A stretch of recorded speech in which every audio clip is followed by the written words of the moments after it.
لوړو زده کړو وزارت په یوه اونۍ کې شنبه د هیواد تحصیلي نهادونو کرنې څانګو د تحصیلي نصاب بیاکتنه او پراختیا دویم پړاو او لومړی ګروپ کلستر پیل شو.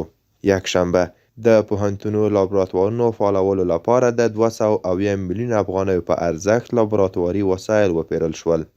د عبدالله بن مسعود رضی الله تعالی عنه جامع له افتاء او قضا څانګې یو اویا فاضلان فارغ او ټولنې ته د خدمت لپاره وړاندې شول، چې فارغت غونډه کې د لوړو زده کړو وزارت مشرتابه، د ارشاد، حج او اوقافو وزارت مسلکي معین، علما کرامو او استادانو ګډون کړی و.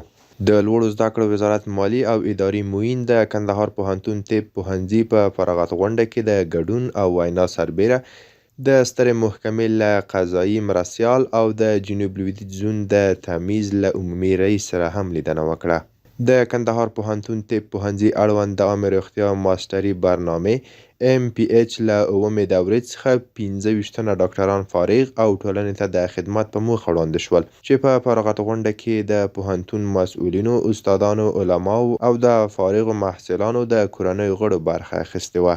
په بدخشان پوهنتون کې د یاد پوهنتون لپاره د طب پوهنځي منظورېدو په پار د امیرالمؤمنین حفظه الله تعالی او د لوړو زده کړو وزارت مشرتابه څخه د مننې په موخه شانداره غونډه جوړه شوه.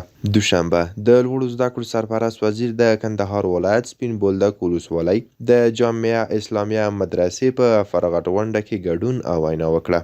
د سرپل لوړو زده کړو مؤسسې ښوونه او روزنې او جیولوژي او کانونو پوهنځي 12 تنو استادانو د علمي ترفیع په موخه خپل علمي کنفرانسونه وړاندې کړل.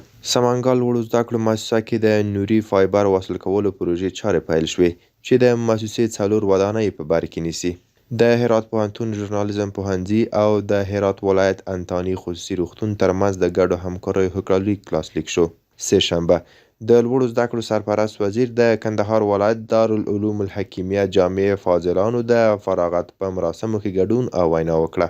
د ننګرهار پوهنتون د ټولنیزو علومو په برخه کې نوی پرانیستل شوی ژورنال NUSSG د نړیوال معیار سریال نمبر ترلاسه کړ، چې علمي مجلو او خپرونو په ارزښت، اهمیت، ترتیب، پیژندنه، معیاریتوب او لاسرسي کې مهم رول لري. د پکتیا پوهنتون طب پوهنځي لپاره د کادري روغتون جوړولو د ډیزاین او سروې چارې پیل شوې. دغه روغتون د لوړو زده کړو وزارت له لوري جوړیږي. چهارشنبه د لوړو زده کړو سرپرست وزیر د کندهار ابراهیم النخی رحمه الله جامع د افتاء او قضا څانګې 14 فاضلانو په فارغت غونډه کې ګډون او وینا وکړه. د کابل پولیتخنیک پوهنتون علم او ټکنالوژي مجله سږکال لومړۍ ګڼه چاپ شوه. په دې مجله کې د پوهنتون د استادانو، څیړونکو او ماسترۍ دورې محصلینو مقالې او همدارنګه د نورو علمي نهادونو د څیړونکو مقالې شاملې دي. د پکتیا پوهنتون قلم علمي څیړنیزې مجلې نهم کال 19مه ګڼه چاپ شوه. په دې ګڼه کې د ټولنیزو او طبیعي علومو 19 علمي څیړنیزې مقالې خپرې شوې. د روان کال په اوږدو کې د کابل طبي علومو پوهنتون د علمي کادر غړو لخوا شاوخوا 50 علمي کنفرانسونه وړاندې شوي دي. پنجشنبه ارزګان د لوړو زده کړو مؤسسې د شرایطو پوهنځي او نوي مقرر شوو استادانو ته د تدریس معاصر میتودولوژي تر عنوان لاندې مسلکي سیمینار وړاندې شو.